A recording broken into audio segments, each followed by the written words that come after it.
எதிர்க்கட்சிகளை மிரட்டுவதற்காக அதிகாரத்தை தவறாக பயன்படுத்தி டெல்லி முதலமைச்சரை பாஜக அரசு கைது செய்துள்ளது என மதிமுக பொதுச் செயலாளர் வைகோ குற்றம் சாட்டியுள்ளார்.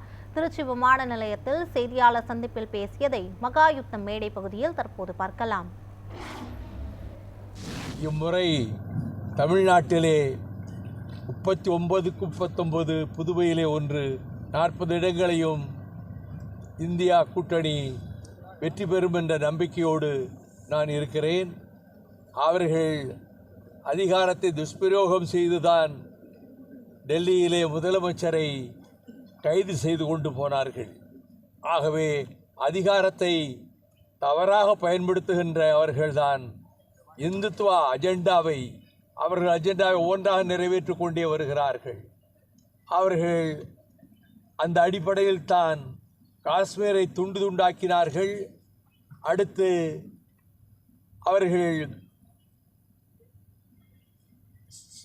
சிட்டிசன்ஷிப் அமெண்ட்மெண்ட் ஆக்ட் CAA குடியுரிமை திருத்தச் சட்டத்தை கொண்டு வந்து அதிலே குறிப்பாக இஸ்லாமியர்களுக்கு எந்த விதமான சலுகையும் கிடையாது என்பதை விட அவர்களுக்கு கொடுக்க வேண்டிய அந்த உரிமையை கூட கொடுக்க மறுத்து அதை தேர்வு செய்தார்கள்.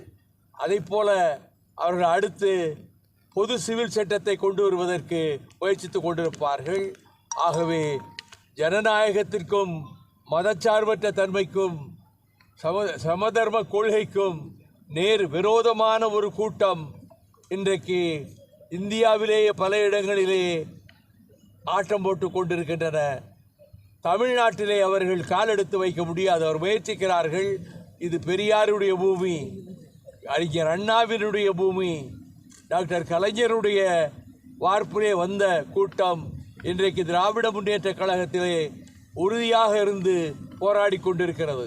ஆகவே இந்த தேர்தல் ஜனநாயகத்திற்கு உண்மையாக விடப்பட்ட சவால் என்ற முறையில் இந்த தேர்தலில் திராவிட முன்னேற்ற கழக தலைமையிலான இந்தியா கூட்டணி மகத்தான வெற்றி பெறும் என்ற நம்பிக்கையோடு நான் இருக்கிறேன்.